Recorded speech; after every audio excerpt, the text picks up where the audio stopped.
Bienvenidos aquí a las noticias en DW Deutsche Welle. Los saludamos desde Berlín, Alemania. Yo soy Pía Castro. La presidenta de Perú, Dina Boluarte, declaró este miércoles ante fiscales por tercera vez en lo que va del año por su presunta responsabilidad en la represión a las protestas en las que murieron 50 personas. Los detalles.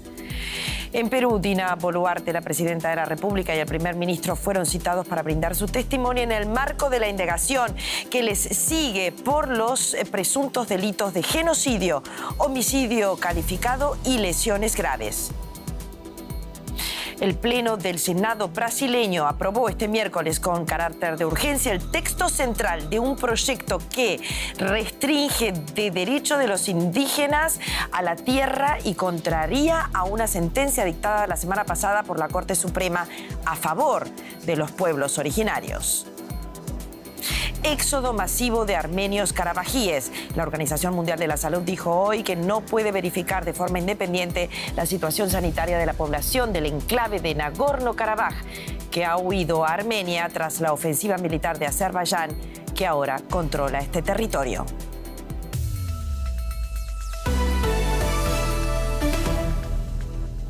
La presidenta de Perú, Dina Boluarte, ha ratificado ante la Fiscalía las declaraciones que ya dio en junio pasado sobre las decenas de muertes ocurridas en el marco de las protestas contra su gobierno en diciembre del 2022 y enero del 23. Citada por la Fiscalía, Boluarte ha solicitado también el cierre de la investigación en su contra y de otras altas autoridades por presuntos delitos de genocidio, homicidio calificado y abuso de autoridad a raíz de la muerte de más de 70 personas en las movilizaciones contra su gobierno.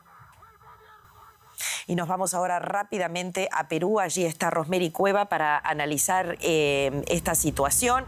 Acusaciones de genocidio contra la presidenta de Perú y las Fuerzas Armadas. Dina Boluarte ha declarado frente a la Fiscalía y ha pedido que se cierre la investigación. Sí, es lo que señaló el abogado de Dina Boluarte después de esta diligencia en la Fiscalía que duró alrededor de 2 horas. El abogado indicó que se ha pedido que se cierre la investigación porque consideran que esta no tiene justificación, que no debería existir una investigación por genocidio contra Dina Boluarte y que las preguntas tanto de la Fiscalía como de la Procuraduría han sido irrelevantes. Lo que además se supo a través de fuentes de medios locales es que la presidenta del Perú no respondió las preguntas, las evadió y solo se limitó a mencionar las mismas declaraciones anteriores de la diligencia de junio y que se acogía a su derecho constitucional de guardar silencio. Y este escenario en realidad era el que ya se esperaba porque desde un inicio existió esta postura del gobierno de mantener una postura de no responsabilizarse de las 49 muertes durante las protestas, a pesar de que existen pruebas contundentes, como por ejemplo las necropsias, que indican que gran parte de estas víctimas, algunas menores de edad, recibieron impactos de bala directos en la cabeza y en el tórax. También hay un informe de la Comisión Interamericana de Derechos Humanos que denuncia y señala que hubo una masacre en el país y que los responsables serían tanto militares como policías durante las protestas antigubernamentales. ¿Y estas acusaciones entonces terminan al final en nada? ¿Cómo ha reaccionado, por ejemplo, la opinión pública? Sí, por el momento no hay mayor avance en la investigación contra la presidenta y pasados más de 5 meses de estas muertes, cada vez se hablan menos de ellas desde la opinión pública. Sin embargo, hay pequeños grupos que siguen reclamando justicia. Claramente estos grupos vienen de las regiones andinas de Puno, de Cusco y Ayacucho, donde se presentaron la mayoría de muertes, y grupos de defensa de los derechos humanos. Algunas movilizaciones que fueron programadas para julio, cuando la presidenta tenía que dar un mensaje a la nación por fiestas patrias, tampoco fueron muy masivas y se espera que al menos antes de acabar el año se vuelvan a convocar a nuevas manifestaciones para exigir principalmente justicia por estas muertes. Muchísimas gracias por este análisis desde Perú, Rosemary. La Fiscalía de Guatemala solicitó este miércoles retirar la inmunidad de magistrados del Tribunal Supremo Electoral para investigar presuntas irregularidades en la compra de un programa de transmisión de los resultados electorales. El Ministerio Público acusa a los magistrados de fraude, incumplimiento de deberes y abuso de autoridad. Se trata de la segunda denuncia que la Fiscalía presenta ante la Corte Suprema contra el organismo electoral.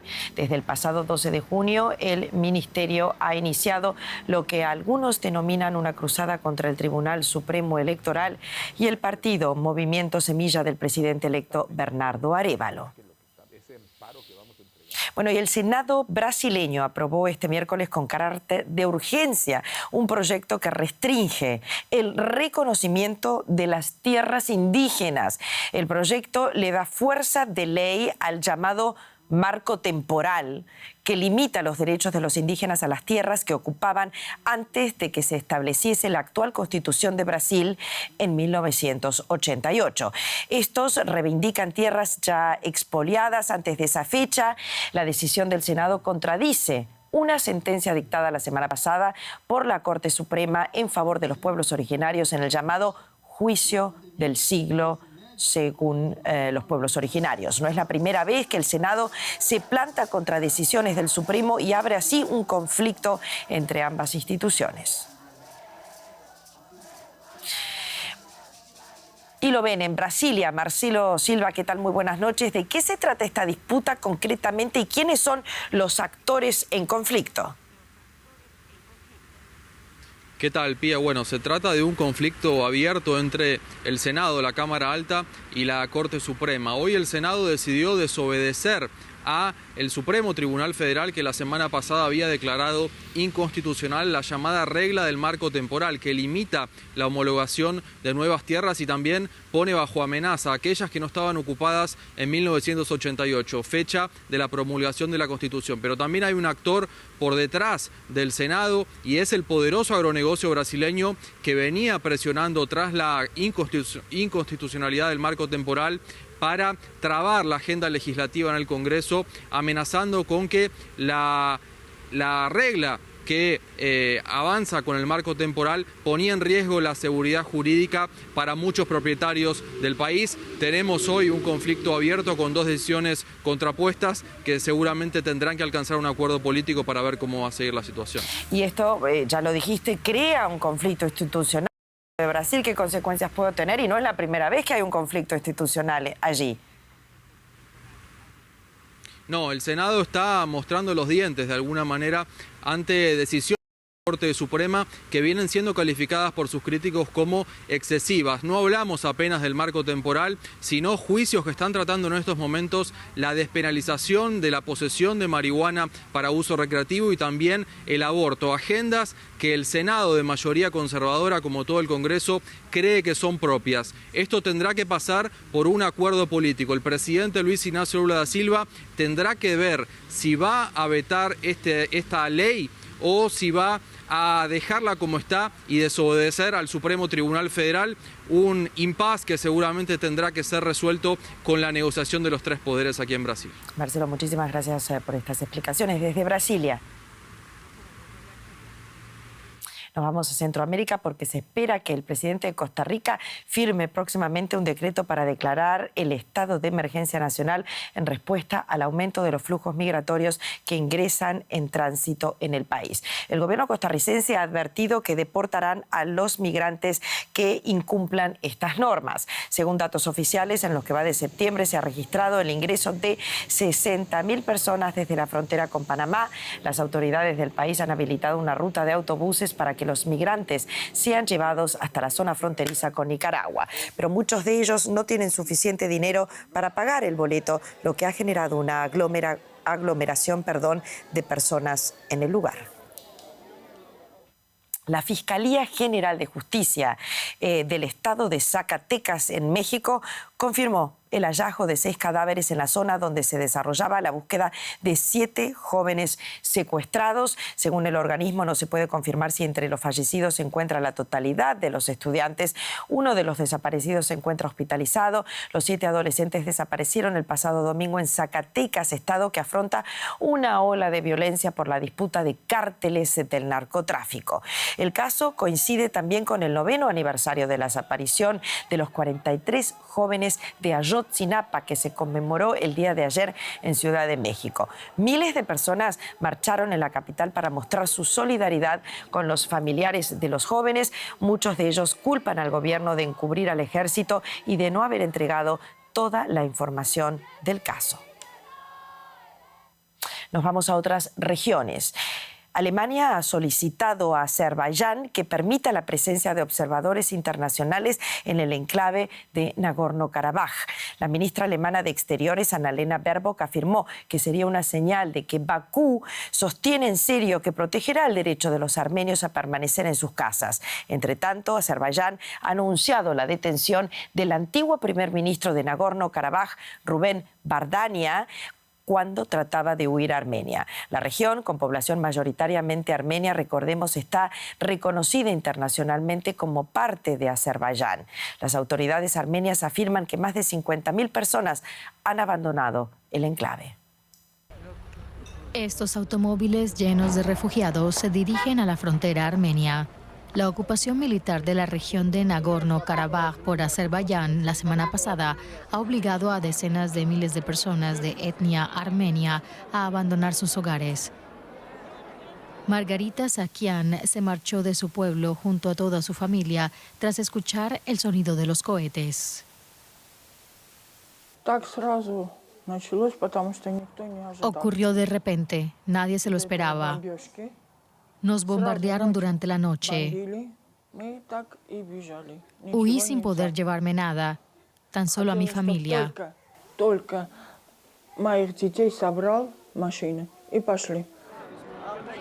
La mayoría se refugiaron en la cercana ciudad de Goris, a tan solo 30 kilómetros de su hogar. Armenia y Azerbaiyán llevan décadas enfrentadas por la región de Nagorno-Karabaj, que cada parte reclama como su territorio histórico. Cuando Armenia, Azerbaiyán y Georgia declararon su independencia en 1918, Azerbaiyán se impuso con el apoyo del Imperio Otomano y recibió el poder administrativo sobre Nagorno-Karabaj. A la población armenia se le concedieron amplios derechos de autonomía que, sin embargo, fueron violados repetidamente. Desde el colapso de la Unión Soviética, las tensiones se intensificaron. Hubo 2 guerras. Tras la segunda, en 2020, con 6.500 muertos, Rusia medió un alto el fuego. Los armenios de Nagorno-Karabaj tuvieron que renunciar a gran parte de sus territorios. Y ahora una nueva agresión. Aunque Azerbaiyán ha prometido garantizar la seguridad de los armenios, sigue habiendo mucha desconfianza. El ex jefe de gobierno de Nagorno-Karabaj, Rubén Bardanian, fue detenido en la frontera con Armenia. No confío en los azerbaiyanos. No les creo cuando dicen, no les haremos daño, no les tocaremos. Eso es sencillamente mentira. Más de 50.000 armenios ya han abandonado el enclave. Muchos temen sufrir una limpieza étnica. Margarita Sakian no cree que ella o sus nietos puedan regresar e intentan lo posible empezar una nueva vida. Vivimos el día a día. No sé lo que pasará mañana. Sea como sea, lo que está claro es que de momento el flujo de refugiados no se detendrá. El éxodo se acelera, ya lo escuchamos, está con nosotros Santiago López en el sur de Armenia. ¿Qué tal? Muy buenas noches. Azerbaiyán dijo que no va a aceptar observadores internacionales. ¿Cómo está la situación allí? Bien, así lo dijo Peter Stano, vocero del Servicio Europeo de Acción Exterior, que también dijo que la Unión Europea buscaría una amnistía para las fuerzas militares de Karabaj que se rindieron ante el ejército de Azerbaiyán después de esa incursión militar del ejército de Azerbaiyán el pasado 19 de septiembre. Decir no a esta llegada de personal internacional para garantizar los derechos de los armenios karabajíes sería simplemente impedirle a la comunidad internacional enterarse cómo está haciendo ese proceso de reintegración y esas negociaciones que se están llevando entre los karabajíes y los azerbaiyanos para desarrollar ese plan de acción. Ese proceso de reintegración es un proceso que todavía no tiene una hoja de ruta marcada, pero la comunidad internacional no podría entonces entrar a ver cómo está haciendo la situación para avanzar en esa negociación. Recordemos que aquí tendrían que convivir a la luz del gobierno de Azerbaiyán 200.000 karabajíes étnicamente azerbaiyanos que se encuentran en Bakú, que regresarían a la región de Nagorno-Karabaj y llegarían a convivir con los étnicamente armenios que están allí, que no vayan a dejar el territorio. Sería la única forma de garantizar que ambas comunidades convivan en paz, convivan en un proceso de integración, en armonía e integración, y que no haya diferencias entre tales, como lo ha dicho Bakú, que lo va a prometer, que lo va a garantizar sin dar una mayor hoja de ruta o sin dar algunos visos de garantías para los karabajíes armenios. ¿Teme Ereván que Azerbaiyán se haga de más territorio en disputa? Pía, esto es un conflicto que está abierto desde hace muchos años y lo que sucedió el 19 de septiembre simplemente es un capítulo más que se ha abierto en esta historia de este conflicto. Ese es otro capítulo, un episodio más que podría comenzar a escribirse, sobre todo después de esas declaraciones del presidente de Azerbaiyán, del presidente Aliyev, hace tan solo 2 días en el enclave azerbaiyano de Najicheván, en donde dijo que buscaría llegar a tener ese control del corredor de Sanjessur, que es justamente la franja de frontera de Armenia con Irán. Esto le permitiría a Azerbaiyán conectar su territorio principal con ese territorio de Najicheván, que es un exclave que está desconectado de su territorio, pero que a la vez tiene frontera con Turquía. Permitiría conectar a Estambul, a Ankara y Bakú por vía terrestre, algo que ya la República Islámica de Irán también dijo que no está dispuesto a permitir que Armenia pierda territorio o pierda frontera, porque también para ellos es un paso definitivo para acceder a las costas del Mar Negro a través de Armenia y Georgia. Volvería esto un conflicto no entre dos vecinos como es Armenia y Azerbaiyán, sino un conflicto regional. Regional, geopolítico de gran importancia. Estamos siguiendo toda esta situación de cerca. Muchísimas gracias, Santiago. Nos vamos ahora a Ucrania. Kiev redobla sus ataques sobre la península de Crimea, anexionada por Rusia, al tiempo que celebra cada metro reconquistado en toda esta región del este conocida como Donbass. Los soldados ucranianos que luchan en torno a Bakhmut afirman que en las líneas rusas vuelven a aparecer mercenarios del grupo Wagner. Andriy murió en la batalla por recuperar la pequeña localidad de Andrivka. Tenía 31 años. Dolor entre sus familiares y amigos.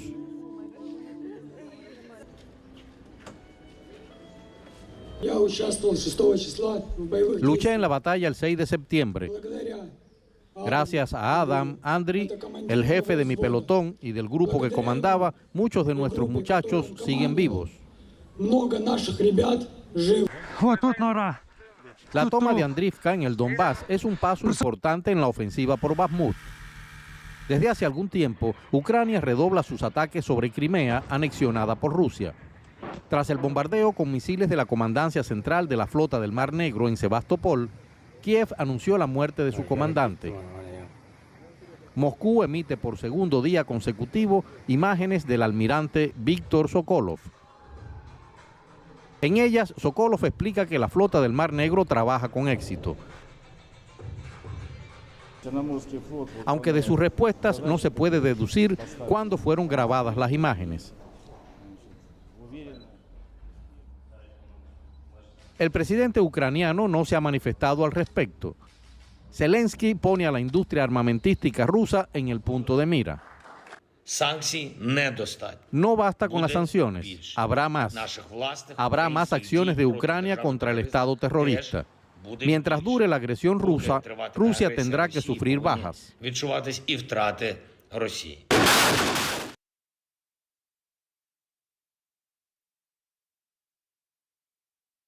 En Kiev, una de las prioridades sigue siendo obtener munición de artillería.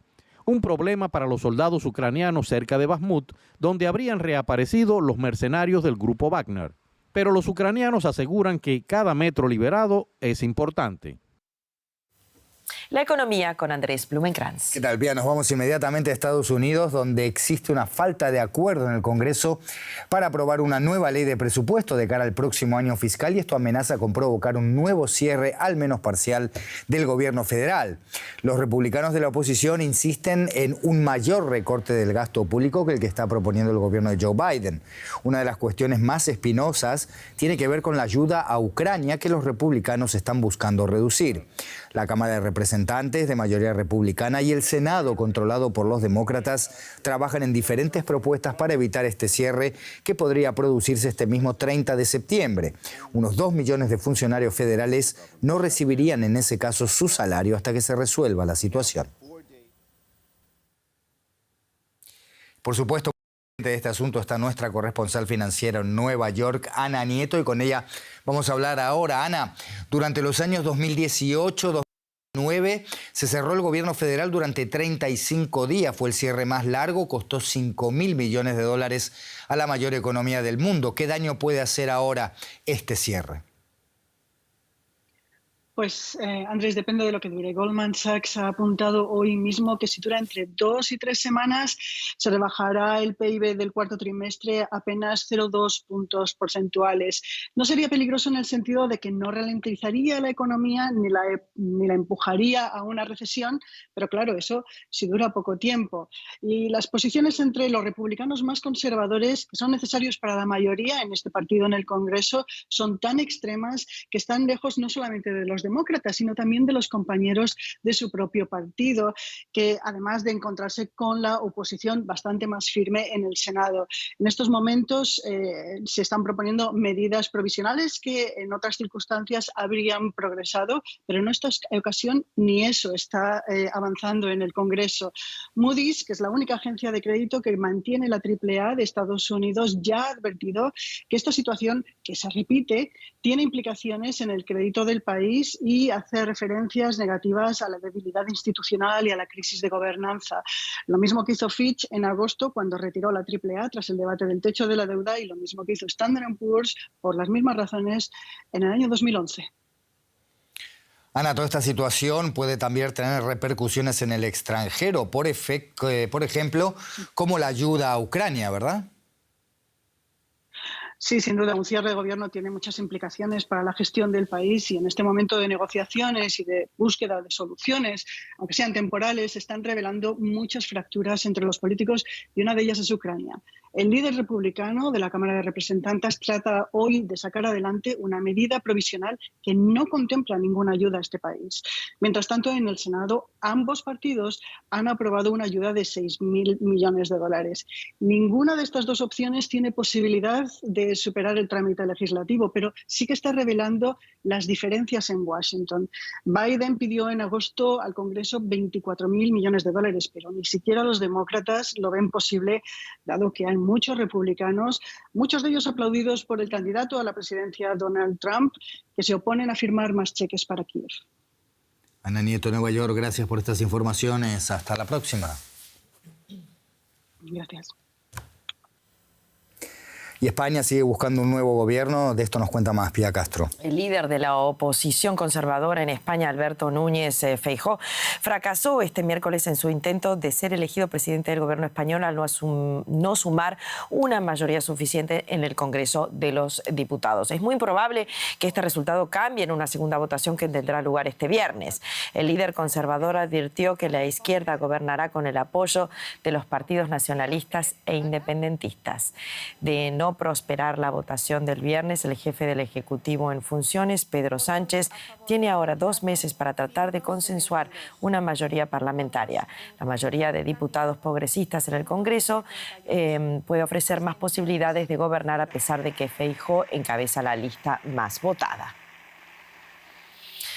Bueno, el temporal Elías que azota Grecia desde el martes pasado ha causado deslizamientos y riadas en el centro del país, inundando carreteras y viviendas y gran parte de la ciudad portuaria de Volos. El gobierno griego declaró que la adaptación al cambio climático se ha convertido en una prioridad nacional. La Unión Europea ha prometido una ayuda de emergencia por las tormentas que el país sufrió a principios de mes y que también causaron daños por valor de miles de millones de euros. Nos vamos a otros temas. 6 jóvenes portugueses han presentado una demanda ante el Tribunal Europeo de Derechos Humanos contra la Unión Europea y varios países más. Los activistas de entre 11 y 24 años acusan a los gobiernos de inacción ante la crisis climática y de violar algunos de sus derechos fundamentales. Los jóvenes y grupos de simpatizantes se encuentran en la ciudad de Estrasburgo, donde presentaron su denuncia ante la Cámara. 6 jóvenes y sus abogados contra 32 países. Los activistas llegaron a Estrasburgo para argumentar que las políticas climáticas de los países miembros de la Unión Europea, así como Reino Unido, Suiza, Noruega, Turquía y Rusia, están violando sus derechos humanos por no tomar medidas reales en la lucha contra el cambio climático. El caso que hoy nos ocupa trata de los jóvenes, del precio que están pagando por la incapacidad de los estados para hacer frente a la emergencia climática, del daño que sufrirán a lo largo de sus vidas a menos que los países asuman sus responsabilidades. El grupo, cuyas edades están entre los 11 y 24 años, decidió presentar el caso tras los graves incendios forestales sufridos en Portugal en 2017, en el que murieron más de 100 personas. Los activistas esperan que el Tribunal Europeo de Derechos Humanos obligue a los gobiernos a intensificar sus esfuerzos para combatir el calentamiento global. La ONU advirtió que las metas actuales encaminan al mundo hacia un colapso climático catastrófico. Lo que espero de los gobiernos es que tomen medidas climáticas reales. Es un problema primordial porque atenta contra nuestros derechos humanos. Pero antes deberán convencer a los jueces de sus argumentos. Los abogados de los gobiernos demandados aducen que los 6 jóvenes activistas no han demostrado que exista una relación directa entre los daños que dicen haber sufrido y sus políticas climáticas. Cambiamos de tema completamente. Aquí lo ven, es uno de los castillos más lindos del mundo. Se encuentra en Alemania, es el castillo de Neuschwanstein en Baviera, que recibe cada año millones de visitantes de todo el mundo. Pero es la primera vez que llega alguien así. El paracaidista alemán Max Manow, enfundado en un traje de ala, se descolgó de un parapente en pleno vuelo y pasó en caída libre a una velocidad de 200 kilómetros por hora junto al castillo de Cuentos en los Alpes bávaros. Después de 17 segundos de vuelo, aterrizó sano y salvo en un prado cercano.